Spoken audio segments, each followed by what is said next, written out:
to the Raw Dogger Sportscast. I'm Sean Watson. And I'm Ryan Kessler. Ryan, how's your week going? Pretty good? Hell of a Monday night. Yeah, it was.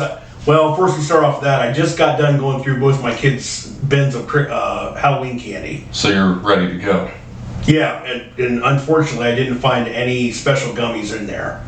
If you're a parent out there and you actually can think that people are lacing your kids with free drugs, you're out of your mind. Okay, nobody's doing that. Drugs cost too much. Get a grip. Okay, now back to a regular scheduled program. I just had to get that little. But before we go any further, yeah. If you like the content, please like and subscribe. Hit that notification bell. Leave a comment.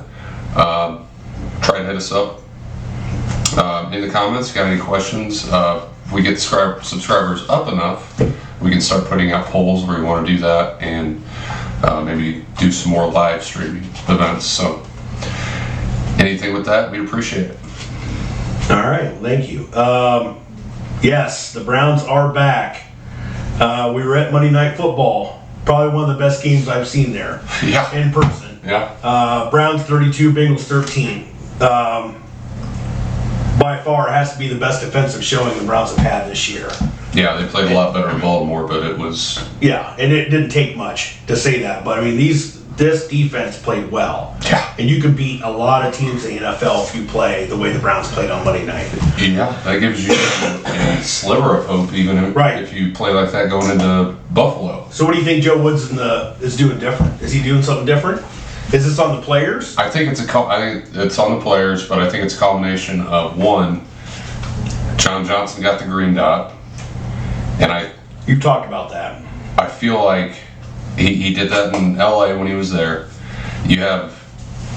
I think Awalk doing it was not a bad choice, but he got hurt. I think we saw a lot of miscommunication in the back end early in the year. Right. And then we had some injuries, but I think when you have the guy that's back there and JJ3's a veteran, they seemed like everybody knew what they were doing. They knew where to line up, and I thought Joe Woods did a good job of rotating where he was putting defensive linemen. Right. I mean, we had our rookie get Isaiah Thomas get his first sack of the night, first sack of the year. He looked good. I mean, Deion Jones looked like he was more comfortable in the defense. I'm glad that he's going to have a bye week to get more caught up with that too. So, I mean, you got to tip your cap when they play that well. I mean, Cincinnati's offensive line isn't very good, but you still had to go out there and do it. Right. Well, the Browns, I think the biggest key was, of course, they were getting around. I think Burrow we ended up sacking Burrow 5 times. But they were on him all night. Right. And he also had 7 QB hits outside of that.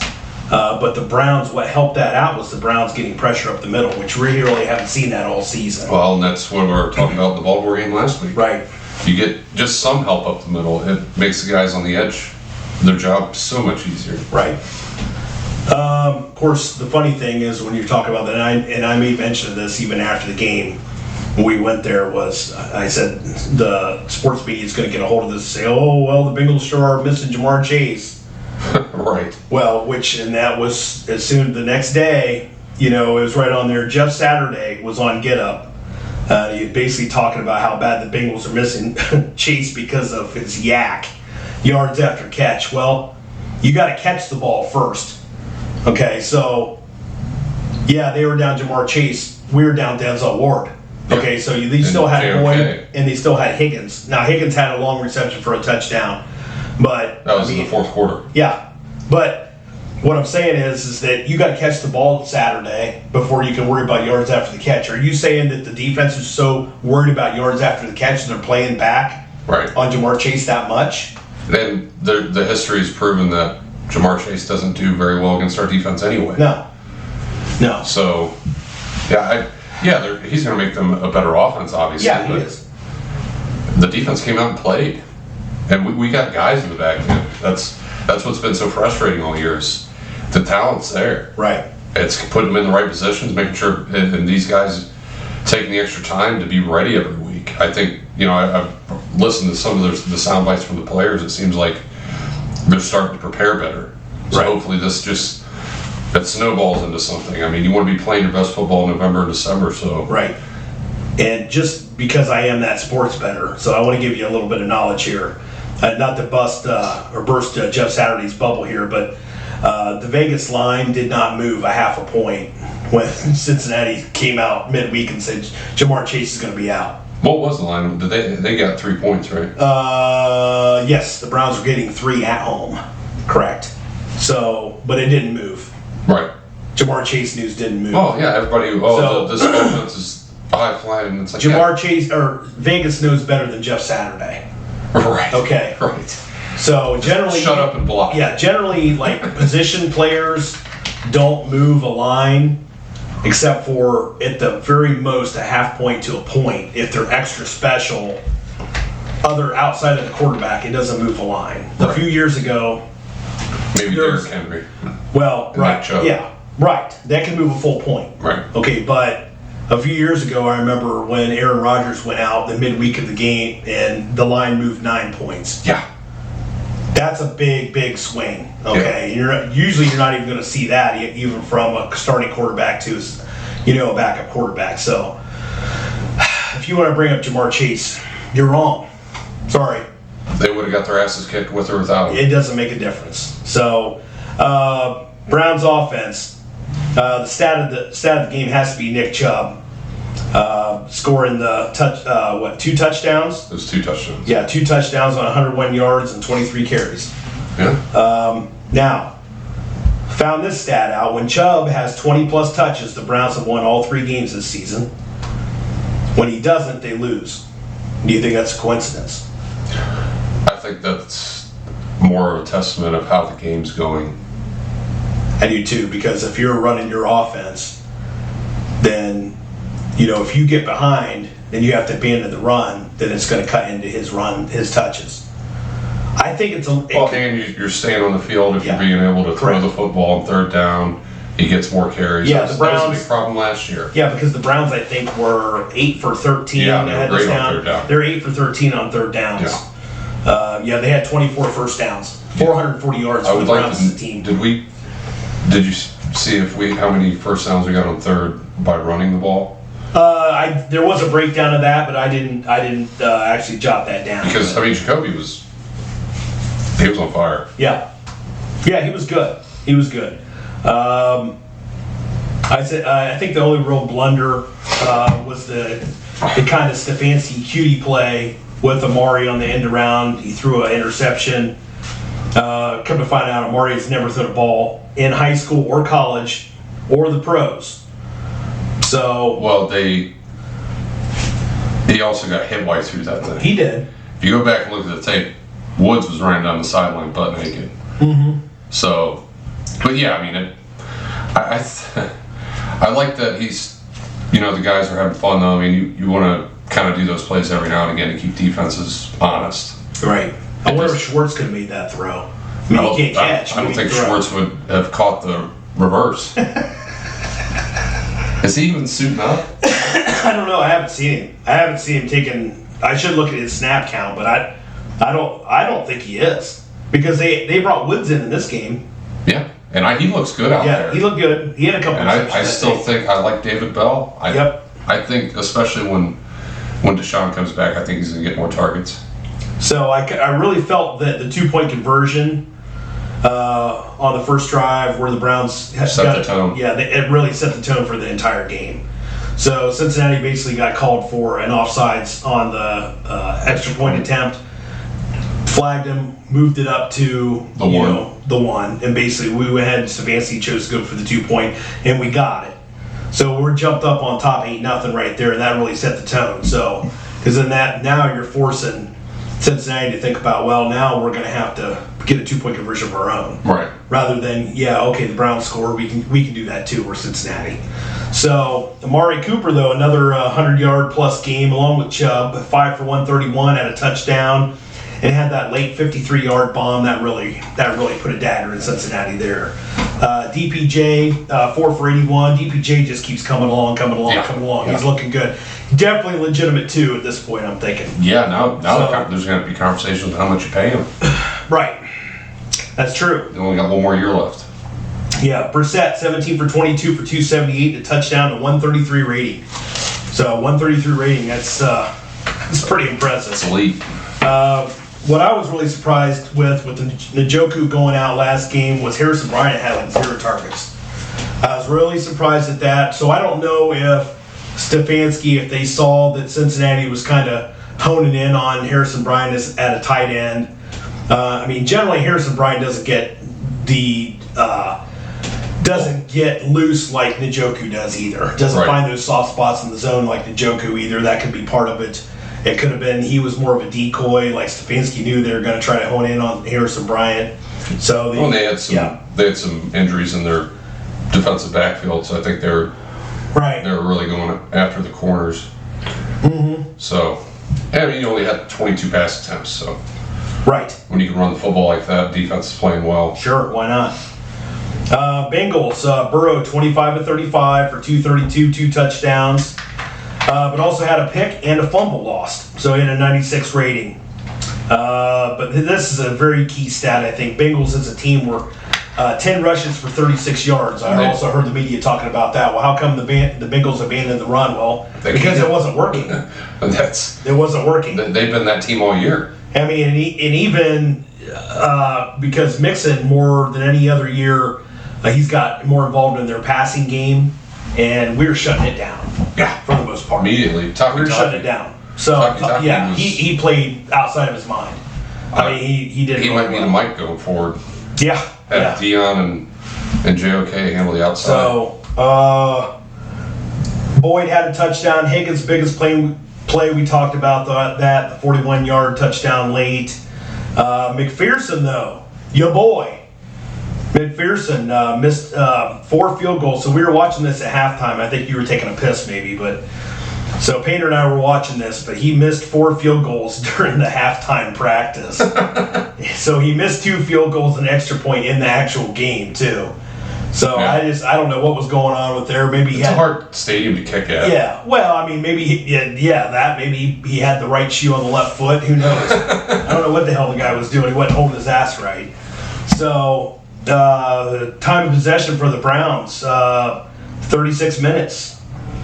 So coming up though, the Browns are on a bye this week. Then they come back for games at Miami, at Buffalo, and then home against the Bucs. What do you think? The Browns go 2-3 during that stretch before Watson comes back. That's you have to. I mean, that's what you want. Yeah. So you could make an argument of 4 and 7. Out of those 3 games, which one's most winnable? I think it's the Bucs because it's the Bucs game. It's got to be Bucs, and if you would have told me that at the beginning of the season, I would have been like, yeah, it's probably the Bills and the Bucs. We're probably losing both those two. I think the Bucs is a very winnable game, especially if you play that kind of defense. Man, you can play that kind of defense against. You have a chance anybody. Yeah, you do, but I mean, I'm just saying we have to play at Buffalo. You can play that kind of defense against Buffalo. Buffalo could still torch you. I mean, they're just really. They don't really have a running game, though. No, but they did pick up Nyheim Hines. We're going to get into the NFL trade deadline, which... That doesn't really move the needle for me. No, it doesn't. It doesn't too much for me either. I'll tell you that's where I thought Kareem Hunt was probably going to go. And I think that could have really made a difference for Buffalo. And I'm really surprised that didn't happen. Right. So apparently they could work things out there because if I'm Andrew Berry in that front office, I'm trying to move Kareem Hunt. I mean, I don't know what kind of draft capital Buffalo had, and we're trying to get some back, but boy, I mean, if they would have secured Kareem Hunt. Oh, they would have been. I mean, that's. What are you doing? Yeah, what are you doing there? Because he would make their passing offense better. Yeah. So, anyway, anything else? Any other takeaways from that Browns game? Just a great, great game on Monday night. I mean, just so good. I mean, Stefanski's has like 5 straight wins against the Bengals now. Yeah. I mean, we own the Bengals. Yeah, that's good. So, the years that we've had to endure the punishment by the hands of the Steelers and the Ravens, right, and even the Bengals when they were good, right, when they were winning divisions, it's nice to be able to go into a division. Some of those Carson Palmer years, that maybe, and even 2 or 3 years when Andy Dalton was winning the division. Yeah, that's true. So I think what is the all-time series? Are we tied yet? I don't know. I'd have to look that up. I'm going to look that up right now. All right. Well, while you do that, I'm going to go ahead and move on here to Ravens-Bucks. Ravens 27, Bucks 22. This was last Thursday night. We did watch that. Yep, we were watching some of that. Lamar was 27 to 38 with 2 touchdowns, but more importantly, he went 8 for 8 with touchdowns in the second half. So I know I'm really am a Lamar hater. So, but 8 for 8's pretty good. That's really, really good to do that in the second half. Right. Mark Andrews was out for some of the game too. So the rookie Isaiah Likely is a tight end, and he actually looks more like a receiver. He does. But I mean, he was 6 for 77, so he's way to step up there in a touchdown. Duvernay had a late rushing touchdown, which kind of sealed the deal for the Ravens. I think the game was more of the Buccaneers just don't have it this year. They don't. Because you're at home on Thursday night. That's the game you got to win. Yeah. Especially with... And Baltimore just, they don't, when you watch them, you're like, I get it, but they don't impress me. No. There's nothing on either side of the ball. There's a lot of similarities between that NFC South and the AFC North. I mean, that division is super tight too, right. Just like ours is. I think, but the leader.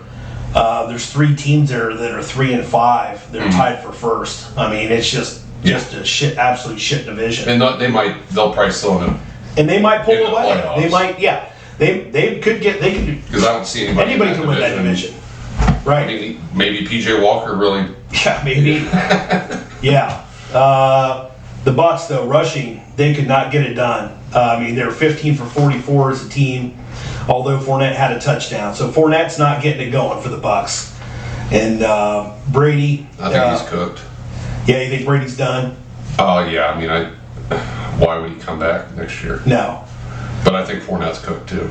Yeah, Brady's 26 for 44 for 325 and a touchdown. Old man Julio Jones had a receiving touchdown there. Evans again, though. I brought this up last week. Evans had 11 targets, but only 6 receptions, so he's only catching the ball. Brady's not getting the ball on. He's not getting the ball on target because Mike Evans is a big target. I seen that one when we were watching last week where you could see him really throw and it just like skidded. Yeah. He kind of looks like Peyton did at the end. Yes.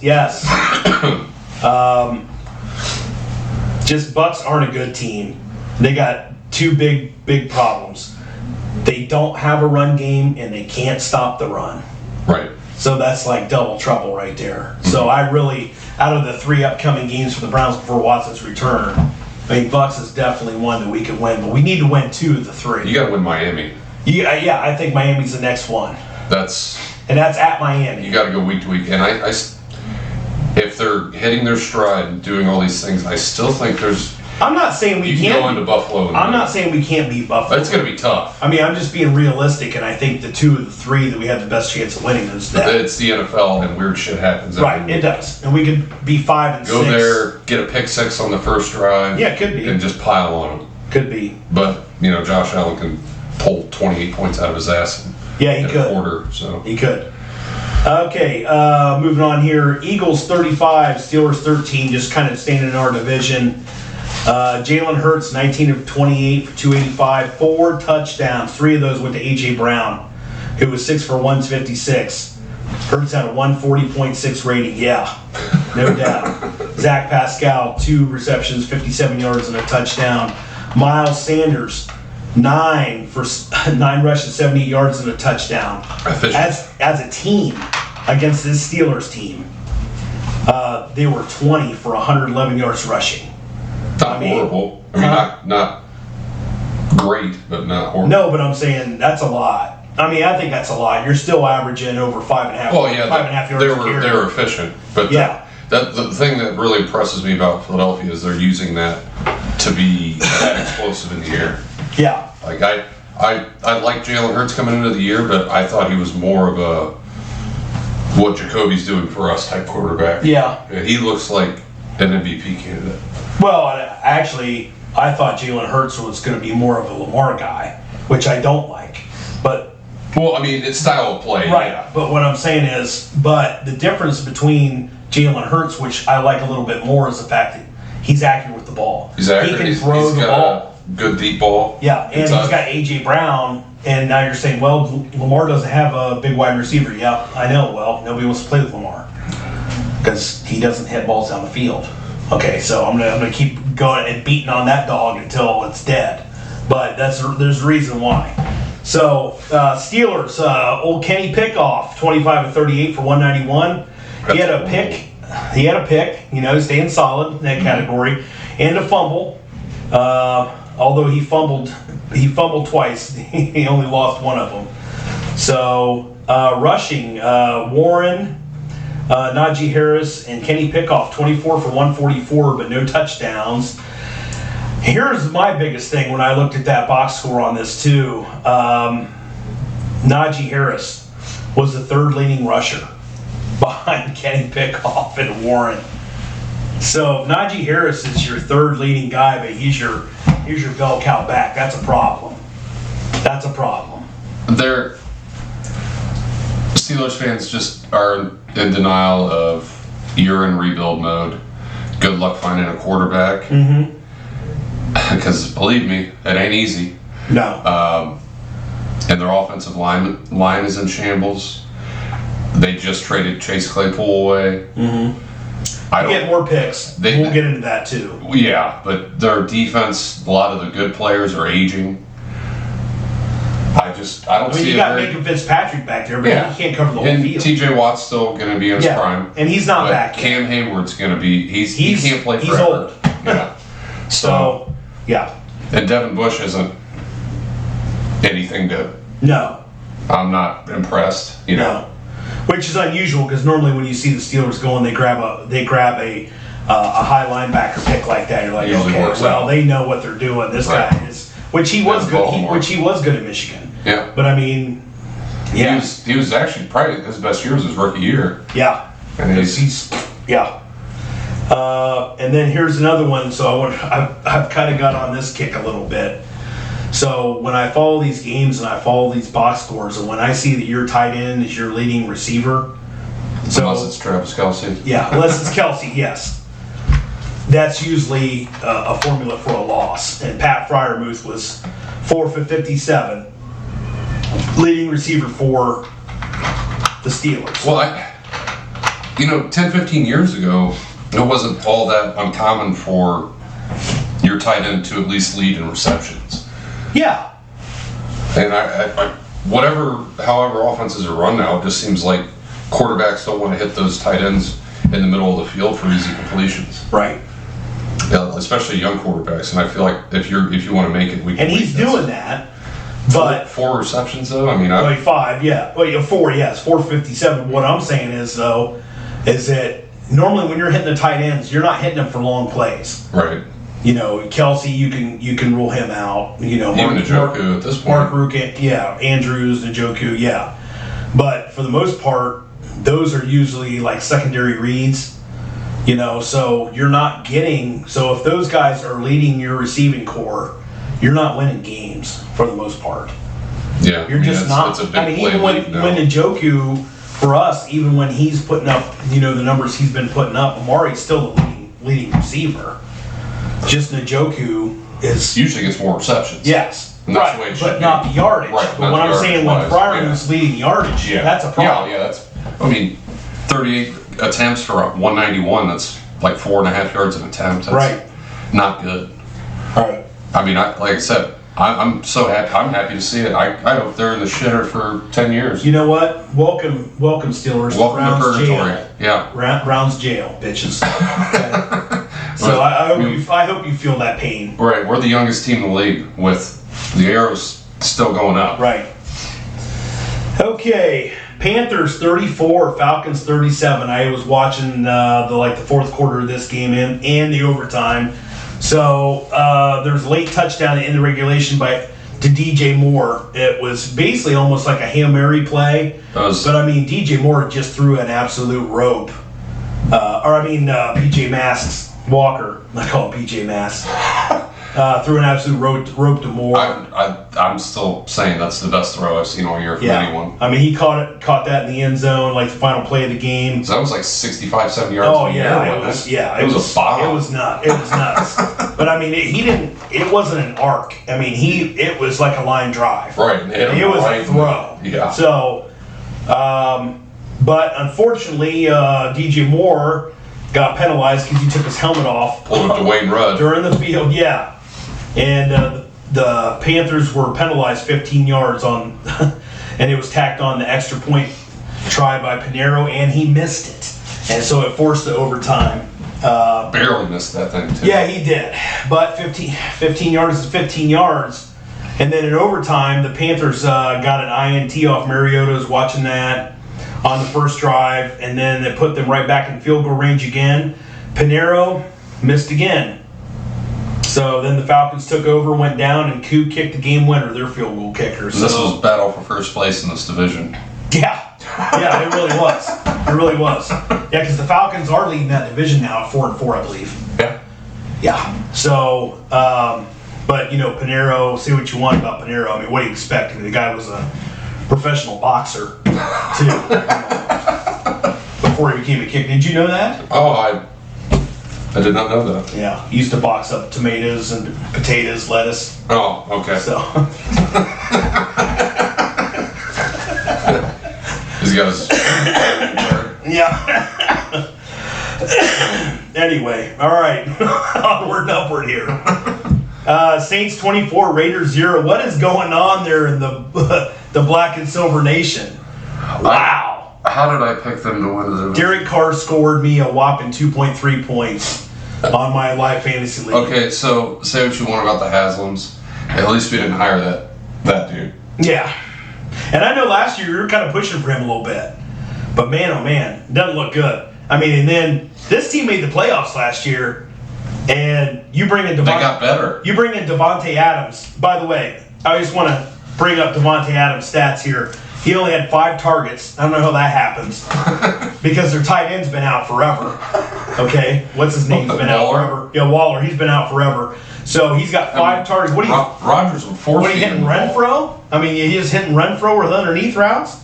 So Devontae Adams had 5 targets. He had 1 catch for 3 yards. You think you'd ever read a Devontae Adams stat line with 1 for 5 and 3?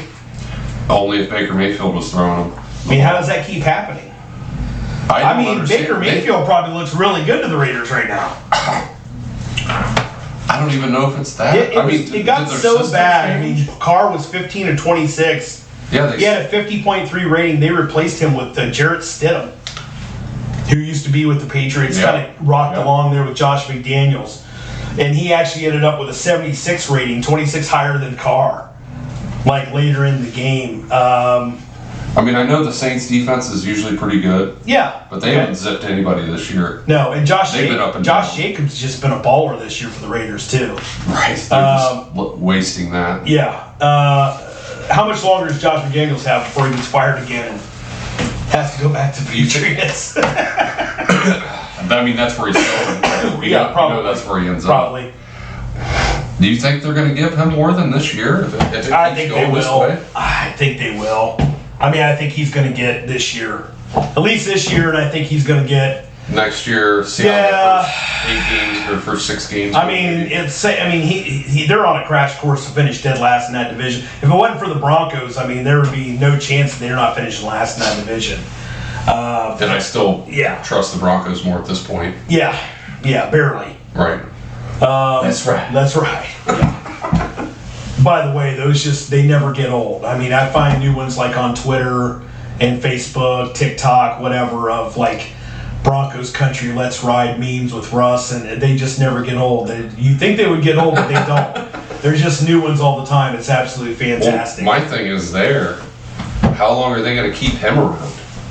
Oh, Russ? Yeah. Oh, they're paying him a ton of money. They got to keep him. I mean, that's a lot of dead money. It's a lot of dead money there. I mean, the Colts bid on a lot of dead money. Yeah, they did. Money. Well, maybe Russ can go to the Colts next year. They like revolving quarterbacks. Yeah, they do. They do. Because, I mean, unless the coach is that bad, something is wrong with that man. Yeah. And I'm glad we didn't fucking trade for him. Well, and here's the thing, too, is that Nathaniel Hackett's going to go down before before Russ. Coach first. It's going to be coach They first. have to get somebody else in there. Yeah. I can see Hackett going out before the end of the season. Yeah. Absolutely. Yeah, they gotta make a run. I think, quite honestly, I'm going to tell you something right now. I think if they would have went over to London and lost that game, he might have been gone. Yeah. Well, he might have been gone right the after. writing's on the wall, too, because of that trade of Bradley Chubb. Yeah. Yeah, why would you get rid of him? They're mailing it in. Yeah, if you think you can win. Yeah. So, also, the NFL trade deadline happened this week.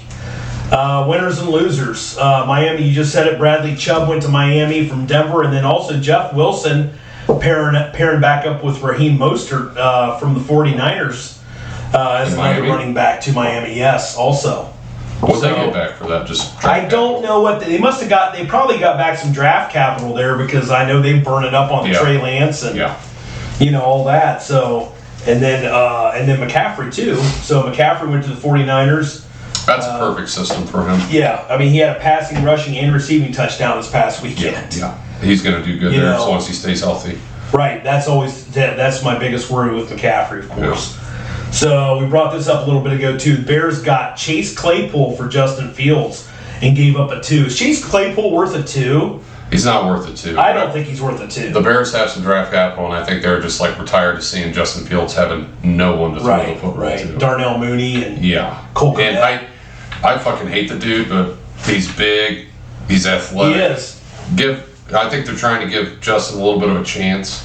You know what? The biggest reason I don't think that he's a number 2 because the guy's a head case. Oh yeah, because I think that brings his stock down for me. They wanted to trade the other 2 that they had, but they still have plenty of draft. Of course, the lingerings were that last week, the week before that Chase Claypool was probably going to go to the Packers. But once again, Packers sitting on the sidelines didn't do anything for Aaron Rodgers. I don't understand why he stayed there. Aaron Rodgers? Yeah. I don't know. Just because they give him that $50 million a year? Maybe? We could have gave him that. Yeah, we could have. I mean, Gudicic basically says, okay, here, Aaron, here's your money, but Devontae Adams is leaving, and by the way, you're not going to get anybody. Right, we're gonna fuck around with a second-round pick. I'm glad we were able to stroke your ego with $50 million a year. So, okay. He's getting his check. Yeah. So, Ravens went ahead and got Roquan Smith from the Bears. That was a big acquisition. I do too.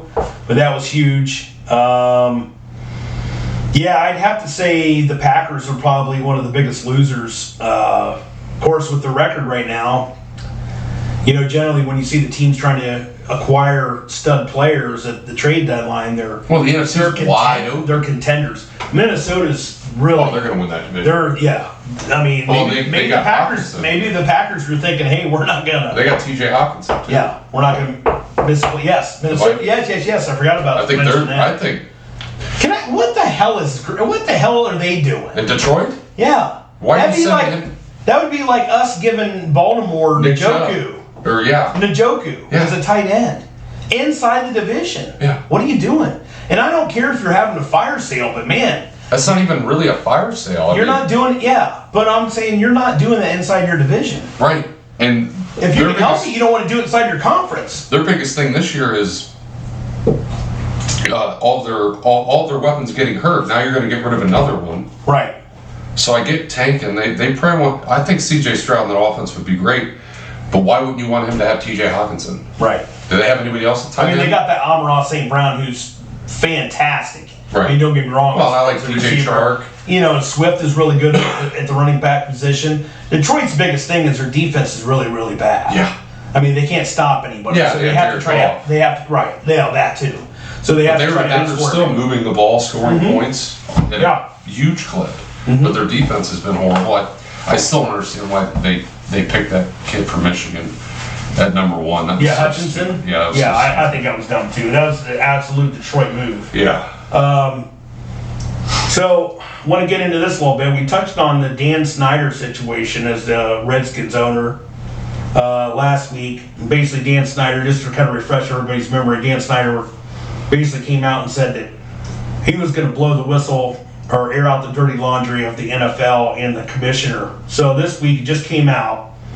So, so the latest story from ESPN and Yahoo Sports is now reporting that he's being investigated by the federal government for unreported sales of tickets. Jesus. So basically the NFL is leading the way on this. They are. That they're pushing guys. So the Federal Security and Exchange Commission, they're basically on Dan Snyder's shit here, basically trying to get him for tax evasion. Yeah. Basically not reporting profits. And the thing is like, each and every owner are doing the same fucking thing. Absolutely. But the other owners don't like Dan Snyder. Yeah. And they especially don't like Dan Snyder when they said that he's going to blow the whistle on all their bullshit. So they don't like being threatened. No, you're threatening. You don't do that. You're probably threatening the most, other than the U.S. Congress, the most powerful group of people in this country. They might be more powerful, actually. Yeah. I mean, probably. They're worth more. Because I'm sure those, they got some lobbyists together and they're pushing this trade commission to get after Dan Snyder on this. There's a lot of dirty money there. But hey, whatever. So I just watched football. I heard there's a couple people in play already for to buy him. Yeah, one of them, Elon Musk, I heard is interested. I also is he interested, or yes, are they seriously? And then I also saw the report that Jeff Bezos, the owner CEO of Amazon, wants to pair up with Jay-Z and co-own the team. Is Jay-Z from that area? Yeah, he's from Maryland. Is he from Maryland? He is from Maryland. That is, yes. Yeah. I've heard though that the owners don't want Bezos in there. They may not. Mostly because he's probably richer than all of them. No. Jerry Jones is like, yeah, we're not doing that. Yeah. So, without further ado here, I'm going to go ahead and get us into our Crying Jordan segment this week. Mark Wade not with us tonight, but he has this beaut of Myles Garrett carrying Joe Burrow like a baby. Not a Crying Jordan, but it's an absolute steal of a meme. Yes. Just absolutely fantastic. That's with the Indians, right? Yeah. Can't think of his name. Naylor, yeah. Yeah. Of course, yeah. So that was just fantastic. And then, Ryan, what did you have this week? Well, I'm gonna go with the Bengals. Go with the Bengals, Crying Jordan? Yeah. I know we pick on the Bengals a lot, but... Yeah, and I think there might be a good time right now to maybe scoot in the new fight song. Again. Play that for him again? Oh, yeah. Absolutely. We'll play that one for you again. Yeah, we'll run that for you instead of that Bengals polka. It must have been love, but it's over now. It must have been good, but I lost it somehow. It must have been love, but it's over now. From the moment we touched till the time had run out. So, yeah. Mine is going to be Penn State, in which we're going to get into the college football segment here right after this. But James Franklin, Joe Paterno, Crying Jordan here, whatever. Joe Pa. Poor Joe. I mean, we just going out there. We hung 28 points. I mean, Penn State was keeping up, held the had the halftime lead, but then Ohio State's like Novocaine. Eventually it just takes hold and we put you to sleep. Yeah. So 28 points and done in the fourth quarter. So Penn State's a good football team. They are. I mean, you can't look at score totals between Penn State played Michigan, wiped them. It's a different game every week. I threw this out on Twitter too, and I threw it out on our other social media links there under the Raw Doggers header, but that how I remembered Sean Clifford, his freshman year, he kind of had a turnover problem when he played under Joe Paterno. Because Clifford's so old. Let's see. Yeah. I mean, he's a 6-year senior, but they grandfathered. Didn't he come in at the same time as Todd Beckman? He might have. Let's put it this way: Clifford's so old that they actually, because he's a 6-year senior, so when they introduced him up on the screen, they actually had the Roman numeral 6 in front of the senior. He grandfathered it in. He probably already has a 401k somewhere. Probably does. He's going to retire, he's going to graduate from college and he's going to retire the following year. He stayed just long enough to get that NIL money. Right, exactly. All right, moving on to the college football say. Well, before that, Ryan, you want to go ahead and hit the folks up for our YouTube? All right, guys, hit that like button, hit that subscribe button, share on your social media accounts. We're on Facebook, Instagram, TikTok, Twitter. You can also find the pod on Apple Podcasts. And don't forget about our new merch, by the way. Yeah, new merch. Our Raw Doggers. Oh, look, Well, there goes the Browns. So don't forget about our new merch here. Got the Raw Dogger shirts. Just got them in here a couple Says weeks go back. balls deep on the On the back. It's actually a beautiful orange. I actually really like this shirt. Deer season's coming up for all you hunters out there, so you can always wear that in the field. Yeah. You guys are Hit us up on the comments. drinking alcohol and using guns. Hit us on the comments, or we're on Facebook. You can message us about that. Sure, absolutely. I know we got a couple orders we're filling here too. I need to get on those, but yeah, definitely hit us up. Yep, $20 a piece. $20. Yep. $6.95 shipping. We got to ship, or if we can somehow get it to you in like some kind of T-shirt bucket brigade, Right. save you on the shipping. That'd be fine too. So, okay. You want to hit our sponsors? Yeah, I will here in the next segment. Moving on to college football. Ohio State 44, Penn State 31. That was one of the first games of Ohio State I had to watch this year. Yes. Yeah. Mark Wade was at the game. Really wish we could have had Mark Wade on tonight. He was also supposed to be at the Browns game with us, but we're not special enough for him, apparently. Anyway, although I do want to bring this up right now, the Raw Doggers hopefully will be attending Ohio State at the Big Ten Championship. We've already bought tickets, secured a little Airbnb action over there in Indy on the weekend of December 3rd. Yeah, we're definitely going to be making out, so. Yeah. You guys might want to stop by, maybe take some pictures. Right.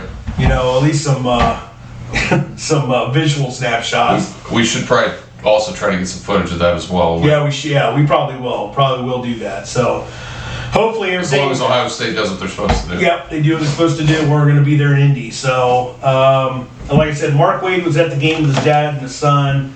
Mark Wade posted some pictures, sent me some pics of the stadium. Looks really, really nice. The only thing, as the game progressed, I kind of noticed a change in the crowd, though.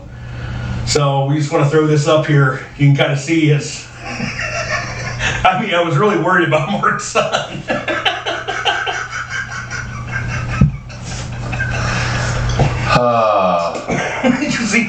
Jerry boy. Just kind of closing in on him here. The ghost of Joe Pa and Jerry Sandusky. Oh my God. The game was close. OSU actually trailed at halftime. 14-13, but like I said, we scored 28 points in that fourth quarter. I actually put this out on the Raw Doggers header too. I tweeted out that I thought Penn State was going to change their "We Are" to "We Are Marshall," seeing how Ohio State absolutely murdered them in the fourth quarter. I've been posting on all kinds of Penn State message boards and everything, getting a lot of hate. I love it. That's why we're raw dogging. That's why we're the Raw Doggers. We do shit like that. Fuck it. Yeah, so JT Tuimoloau, hero of the game for OSU, including a pick in the fourth quarter. That was a guy that I've been waiting to hear about since Mark brought him up preseason. Yep. Fourth quarter for a touchdown, had that pick. This Saturday, OSU goes to Northwestern where they're favored by 38 points. Rutgers ran the ball down Northwestern's throat, by the way. Not really sure about which Mark was here on that. I haven't heard about Mayan Williams if he's going to be back for this game or if they're just going to let him rest. Let Henderson just take it over. They should be fine. Yeah, they're going to be fine. Northwestern, Ohio State's swallowing 38 points. I recommend swallowing the 38 points again. I'm going to stay on this, covering the spread with Ohio State, which is unusual with them. But I do recommend taking the under 57.5 because I don't. No, you're going to take the over? I think it might be 77-0. Really? Okay, and that's fine. It might be one of those games. I'm going to throw it. I want everybody do what you want to do, but once again, you can get. I don't bet, so don't listen to me. Right, but get over at MyBookie or XBet, and we're going to go ahead. Like always, we'll go ahead and put the link in the YouTube description and on our other social media accounts. Just click on that link. You can get right in there. So I believe it's a 200% first-time deposit bonus up to $1,000. I'll be getting on that probably. Basically, you're getting.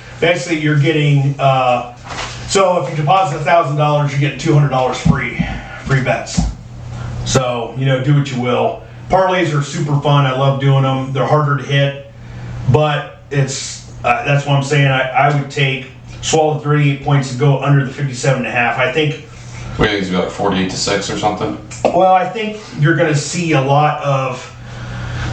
I think Dale will bring out the starters a lot sooner than he did last week against. Well, we couldn't really against Penn State, but I think he'll bring them out a lot sooner. That's why I don't think the over's going to hit. I don't see him stopping our backup. No, that's true. You're probably right. Then Michigan at Rutgers this week is a 26-point favorite and over 45. I would swallow the points and take the over in this game. So what's really, really nice about this, so you could actually take all 4 legs of there and build a parlay for yourself over in MyBookie. Link's going to be in the description. Remember that. And you could really, if all 4 of those legs hit, you could really make out on that. So anyway, other big games this weekend. Georgia and Tennessee play this week. We're going to find out a lot from Tennessee. Yeah. They're 8-point underdogs going to Atlanta. What's your feeling on that game? I did watch Georgia a little bit last week. And Georgia top 5 defense again this year. Dude, and they have 2 tight ends that look like they can play on Sundays right now. Yeah. They look. Tennessee's defense not good. No. Georgia's defense is good. Tennessee can light it up with anybody though. Right, they could. You're playing that game with Georgia. You have to give them the edge. Mm-hmm. Being favored by 8. 8's a lot, though. That is a lot. That's a weird number for me because you're going through that number 7 there, which is key, and getting to that 8. That's just a weird. To me, it's a stay away game for me. I wouldn't even. Yeah, I don't know how to bet that. If it was money line or something, I'd bet. Yeah. I would bet that Georgia's going to come away with a win. Mm-hmm. But, Tennessee's risky. They're definitely they're a top 5 team. Yep. Another big one this weekend is Clemson at Notre Dame. Notre Dame's a 3.5 point underdog. That seems a little suspect to me. Of course, with if you're talking about home field advantage, they're going to pack the crowd over there in Notre Dame this weekend. Because Notre Dame needs this win. Their new head coach needs this win. And quite honestly, this is going to be one of the rare occasions where I actually root for Notre Dame, and only for the strategic part of if Notre Dame could win this game and get back up in that top 25, it's going to make our win over them week 1 look better. So that's the only reason I'm rooting for. I don't think it matters. Yeah. As long as we beat When we take care of business, it's not going to matter. I'm just saying, but. Well, no, it'll knock Clemson back. You might get a shot if there's any Michigan fans, Nate, that are listening to have maybe Ohio State and Michigan make the playoff. Right, and I brought that up. I think that's a real possibility. The first college football playoff rankings came out this last Tuesday. Tennessee's 1, Ohio State's 2, Georgia's 3, Clemson's 4, Michigan's 5, Alabama's 6. Did Michigan get snubbed? What do you think? Yes. I think they did. I think Michigan. And I hate to say that. Should Tennessee be 1? Yeah. I guess maybe they probably have the best quality win of any of those top teams. We'll find out. We'll find out how they show up on this Saturday. Now, and when they lose, Georgia Georgia will probably jump us Yeah. because we're not playing. I mean, we're playing fucking Northwestern. So. Right. Oh, you're saying Georgia, let's say Georgia beats Tennessee, they're going to jump us back up into 1? Yeah. But Tennessee was probably going to drop out of the top 4. Yeah. Yeah. I'm like, unless it's a really tight game. If it's really tight, I still think you'd put Michigan over them just because they're undefeated. I mean, here's what I think is a good possibility. What could possibly happen is Georgia ekes out a win against Tennessee, and because they're in the same division, right? yes, Okay. both on the SEC East. Okay. But I think this is what I think could happen.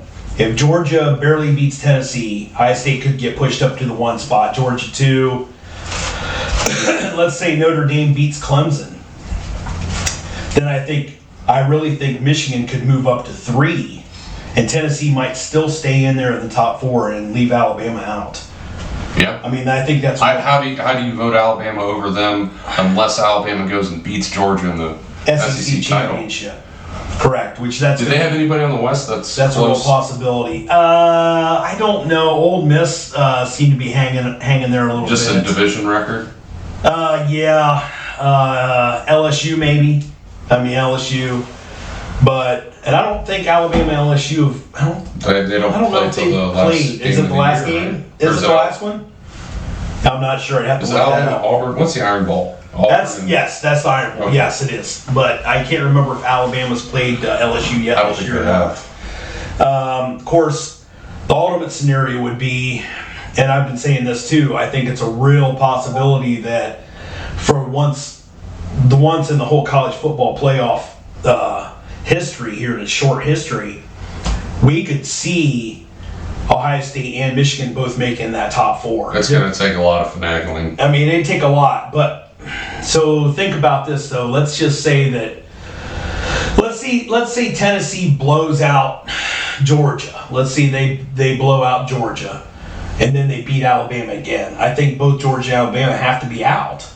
Alabama's definitely going to be What out. happens if they blow out Georgia and then they lose to Alabama? Correct. Now you got 3 11-1 teams, and they've all cannibalized each other. So then what do you do? I think it's a possibility you're going to see 2 SEC teams in there again. But I think, I'm going to be pulling for Tennessee hard this weekend. Yeah, for sure. But I think if they put it to Georgia this weekend, They just got to beat them. yeah, and then I think, if Tennessee beats Alabama again, Alabama's automatically going to be out. Yeah. And I think it's a good possibility depending on how that OSU and Michigan game turns out. Yeah. If that game's tight, I think both those teams could still hold in there, and I think it'll be absolutely wonderful. So now think about this. Let's say Tennessee stays at 1, we stay at 2 even after we beat Michigan. Michigan goes to 4. Michigan goes to 4. They play Tennessee. Let's say we play at Clemson, the 2-3. And potentially we could meet Michigan for the college football championship again. That would be the highest rated national championship game ever. Oh yeah, absolutely. I would so troll all the SEC, like Facebook boards. That'd be everything. great. That'd be Absolutely, I would troll them so hard. Okay, we're gonna go ahead and move on to Major League Baseball, the World Series. Now it's tied up 2-2. The Astros just basically, after getting blanked the night before, No hit the Phillies. 7-0. Yep, they basically no hit the Phillies with a combination of pitchers. Who do you think has the edge to finish? I mean, I think Verlander's going to go against Syndergaard in Game 5. I think Verlander has the edge there. Does he? He's not pitched well in No, World but I Series think games. just his experience alone, has to give him that edge. Yeah. And then I think if you go up 3-2, then it has to put the Astros in the driver's seat. Right now, if you're an Astros fan, you got to be feeling pretty good. I don't know any of them. I don't even know people in Houston like Astros, quite honestly. So, on the other side of it, Bryce Harper, I think he's been kind of quiet in this series. So far, he's only 3 for 14. He's batting .214 in the World Series. He's been really good in the playoffs, and so far in the World Series, he's not exactly tearing it up. He's not on fire. So, I think Philly, he's going to have to get a big one in there, seems to me. Yeah, they need this one. Right. Are they playing tonight? I don't know. They may be playing tonight while we're recording, or they could be playing tomorrow night because they had that one. They had the rain out. They're playing right now. Are they playing? Okay. Top 9. Astros are up 3-2. In the ninth? Wow. Okay. So they're in Philadelphia in Game 5. So does that mean how many home games are left for each team? See, I don't know because who won the All-Star game this year? Because isn't that is that still what that dictates the home field? Okay. I think. Yeah. So that's coming down to the nitty-gritty. Philadelphia needs to come back and win that one. Yeah. And I don't know if Harper's due up here in the ninth inning. Let me see if I can pull up the Gamecast, see if he's due up.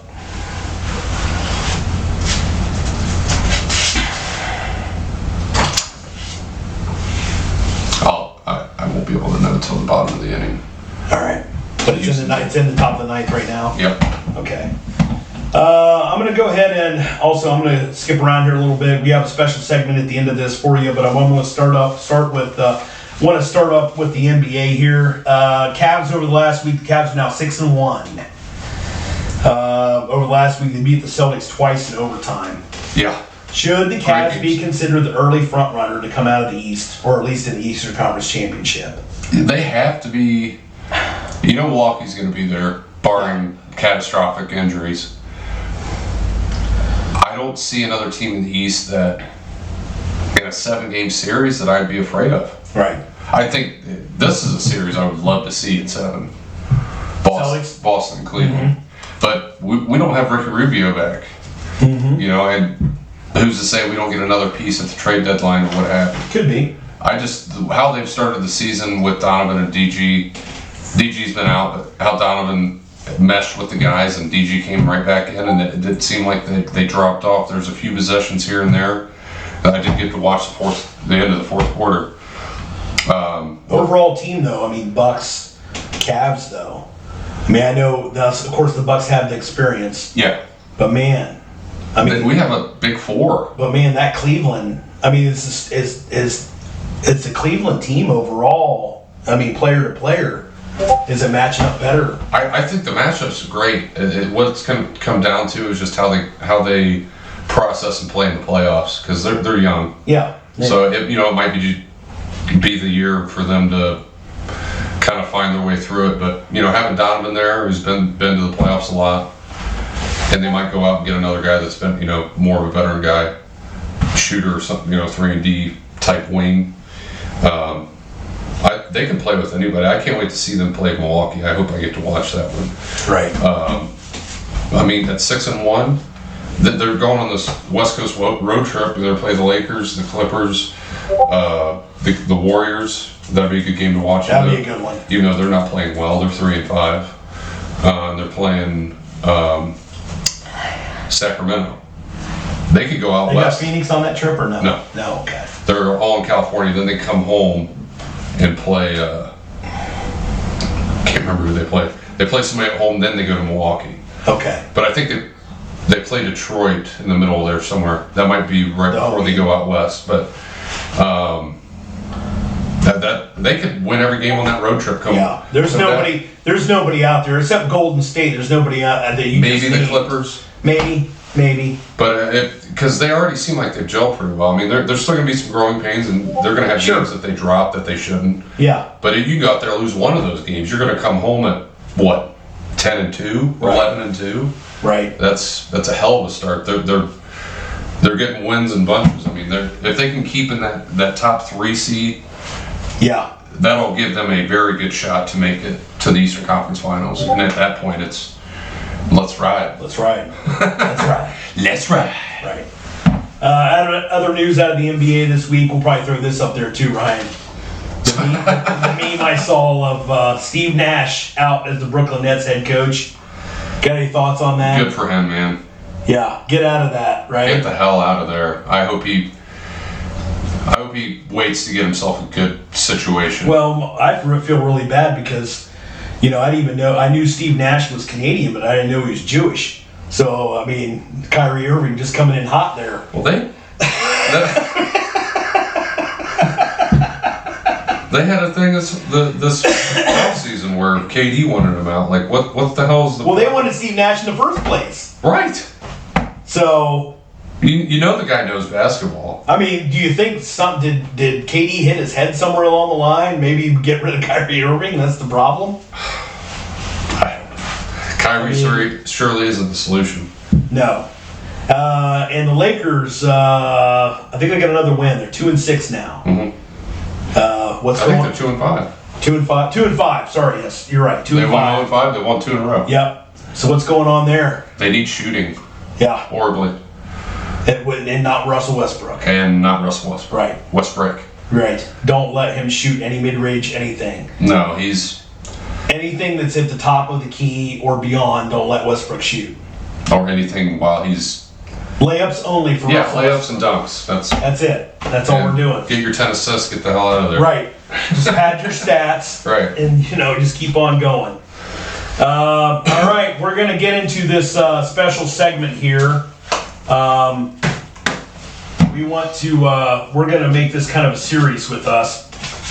So the point of this, the biggest thing is, well, we want to try to get Kenny Lofton into the Hall of Fame. Yep. I mean, we all grew up watching Lofton, huge setup man for Ramirez, Bell, and Tomey in the 90s.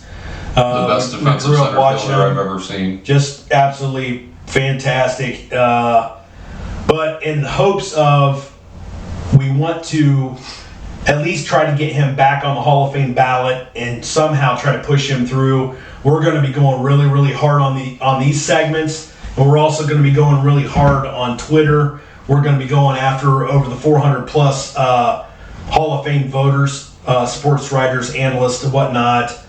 And we just want to go ahead and try to push to get Lofton in. And Mr. Lofton, if we do somehow pull this off, we want an interview with you. Would love the Raw Doggers. Would love it. So we're gonna childhood dream. We're gonna at Kenny Lofton on Twitter, get these segments out, and really push for Lofton. And I did read that there's a committee that might be our best route to push them. There's 16 people that are former players and writers. Right. That can get people back on the ballot because they're talking about doing that with Barry Bonds. I mean, I remember a game with Lofton, just to start this off. I remember a game when Lofton won 1-1 in the 16th inning. I remember it being at Jacobs Field when I watched that game. But I mean, just absolutely fantastic. So, just some raw stats on Lofton here. For his batting average, we're going to round it up to 300. It was 299. Just a scotch off of the 300 mark for his career. He had 945 walks. He was a 6-time All-Star and a 4-time Gold Glover. And at the time he retired, he was ranked 15th all-time on the stolen base list with 622. 4-time Gold Glover, 6-time All-Star. Okay, 622.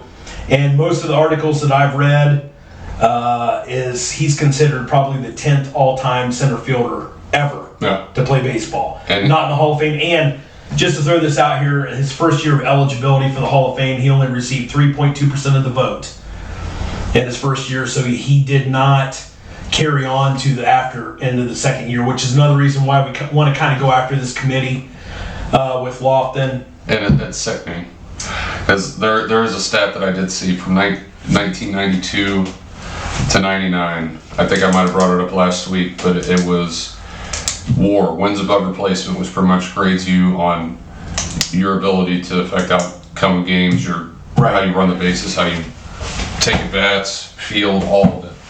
He was 4th from 1992 to 1999. Wow. There was Barry Bonds, Mark McGuire, Roger Clemens, and then him, I believe. Well, and I want you to remember too, folks, that this was during a steroid era. Yeah. Okay, when Lofton was putting these numbers up. And if you remember back in the '95 World Series, they scored 2 runs in Game 1. Both were Kenny Lofton. One was a slap single, one was a bunt, and both times he stole all the way around the third and got home. mean, he was the engine that got your offense going. Right. And then that was, to me, from 94 to 99, the best offense in baseball, that team-wise, that was around. Yeah. So, and of course, I'm a little older, so I remember some of the bad teams that I grew up with. I played Little League, and when I really started following the Indians back in the mid-'80s, and man, those were some bad teams. Yeah, you had Joe Carter or whatever. And Joe Carter, and that's it. Yeah, that was it. So, and it was like free Joe Carter, and he went to the Blue Jays and won a World Series, so. Back to back. Yeah. So, but back to Kenny Lofton here. So that's our whole point on this. Mr. Lofton, I'm going at you on this segment. I want you, please, feel free to respond. Well, we want to really going to try to push you on this Hall of Fame run. And there's players that you might know. Roberto Alomar played for the Indians from 99 to 2002. His career wins above replacement was 67. He's now in the Hall of Fame, first ballot. Kenny Lofton's was 68.4 for his career. 1 above Edgar Martinez, and 6 behind a teammate of his, Eddie Murray, that is also in the Hall of Fame. So he was electric everywhere he went. Played San Francisco. He actually had the game-winning hit to send them into the World Series. Had 2 stints with Atlanta. 2 stints with Atlanta. Started off with Houston, I think. Started off with Houston, but he never had a major league at bat with them. Then he came to Cleveland. Then he went to Atlanta in '97. Came back to Cleveland. I don't think he ever went back to Atlanta after that. I know he played for the Dodgers, the Yankees, the Giants, and the Phillies. I think he was in a World Series or in a National League Championship Series with them. Right. And then he came back in 2007 with the Indians and was a huge reason why that team made a push at the latter part of the year to get into the playoffs and get to the American League Championship Series and go up 3-1. If it wasn't for a third base coach, we probably would have been right in the World Series that year and definitely would have beat, who was it, the Rockies? Yeah. Jesus. Ugh. Anyway, so then during some of the research that we've been doing here, we found out that Lofton was not a big press guy. Yeah, that's... And that is basically what's keeping his Hall of Fame vote. It was a very low, like I said, the 3.2% back in his first year of eligibility. Who cares? Well, yeah, this is the problem. This is why we're going to proposition this committee that you're talking about, because who cares? The sports writers, they're just a bunch of old dudes. And it wasn't like he did something horrific off the field. No. He just didn't want to talk to reporters. Right. And Murray didn't either. No, Eddie Murray. I mean, I'm not comparing Lofton to Murray. No. Let's not go there. No. But what I'm saying is that he was a different type player. Doesn't mean... Yeah. Harold Baines. And there's a lot of people that fucking hate Harold Baines, okay? Yeah. But I want to bring this up, just a couple comparisons here. That war, Harold Baines, 38.8, Lofton, 68.4. Yeah. And he only batted 289. 289, Lofton basically batted 300 his career. In 1994,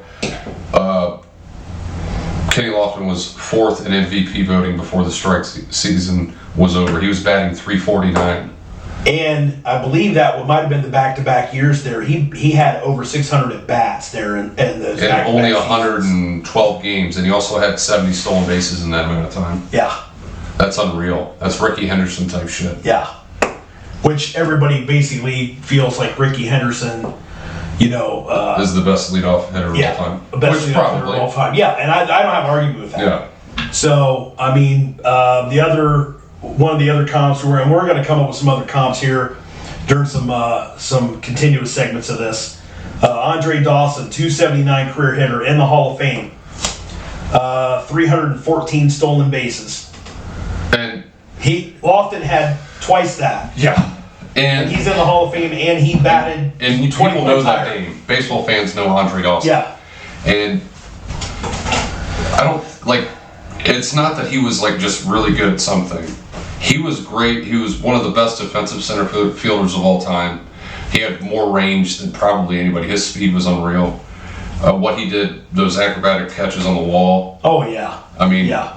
And how he ran the bases, and great at bats. His on-base percentage was always really high. Yeah, I did write down his OPS here, but we'll get that next segment. Yeah, I mean, obviously, as a career batting average of 299, 300, that's great, especially Right. for a leadoff hitter. You want to get on base. Right, which he did. That's what he did. And, Tomey's in the Hall of Fame, A lot of those RBIs that was brought about by Kenny Lofton. Yeah. And then Kenny Lofton, I thought you had this stat too. He actually had quite a few RBIs for being a leadoff hitter. Because what was that? You had that stat. For being a leadoff guy, he had a lot of RBIs. Yeah, he had 781, which is around 100 less than Barry Larkin, who played longer than Kenny Lofton.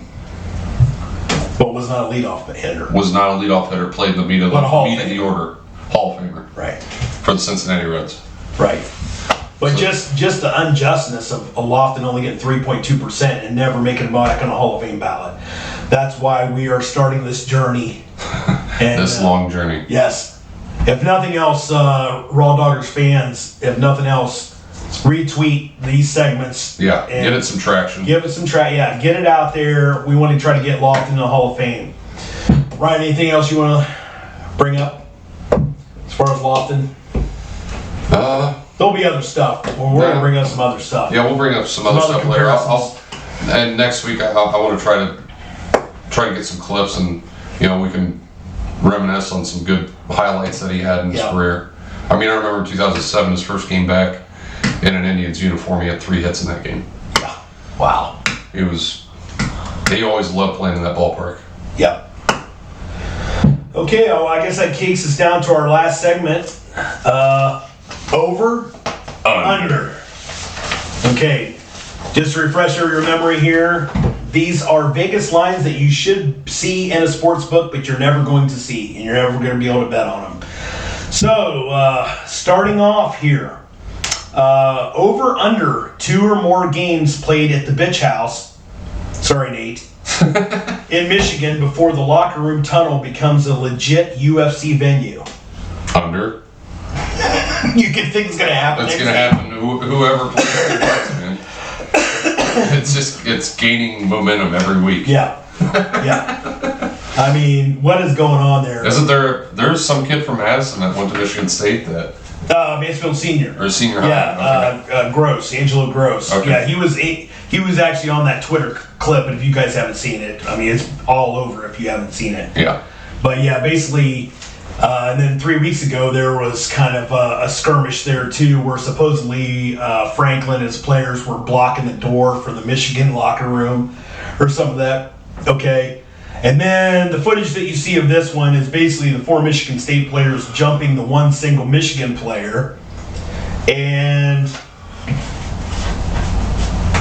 I guess what I'm saying is, and I'm not saying that the Michigan State players should be suspended for this. There's actually another 4 players, I think 8 players total suspended for Michigan State with this. But where there's smoke, there's fire. Right. Okay, so what's going on? Something is going on in there. Get some fucking security in there. It's something. I mean, I don't know what's going on. Put the visiting team, stagger the times off a little bit.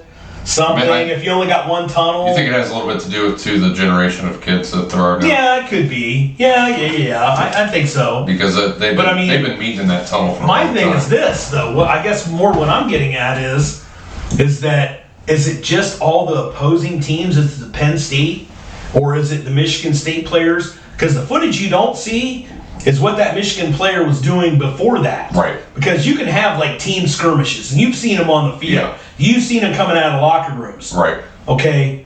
What did that Michigan kid do? Yes. Were you fucking with it? Yeah. I mean, something's going on here. Something's going on. So we're not putting it all on Michigan State. So, okay, on to the other one. Over under. If Tennessee wins against Georgia this weekend, over under 2 more goalposts get thrown in the Tennessee River before the EPA gets involved for unlawfully damming up a public watershed. What do you think? Is it only going to take 2 more? You're going to make like an artificial beaver dam there? You're going to some kind of... I hope it's under. I hope it's under. Some kind of native minnow can't make his way up the Tennessee River now because the goalposts are in the way. They got super pissed about that shit, didn't Yeah, they did. I mean, it was just that's nuts. Shout out to Vol Nation or whatever for fucking. Well, the Tennessee fans walk it all the way out of the Georgia Dome and back to Tennessee just to throw them in the river. I mean, I want to see that. That would be amazing. That would be fantastic. At that point, if I was the governor of Tennessee, I would send some stadies to make sure they got that bitch Right. all the way up there. What I can see actually happen is that I could see some of some of those hillbillies from down there at what do they call it, Mountaintop or whatever. Yeah, mountaintop. Bringing Top or whatever. Rocky Top, backing up a flatbed to that stadium and putting those goalposts on and taking it to the Tennessee River. Just chaining it up and just dragging it the whole way. Right? Okay, well, Ryan, I think that's going to do it for this pod. Anything else? No, one more to episode 10. All right, fantastic. Didn't think we'd ever see it. Right.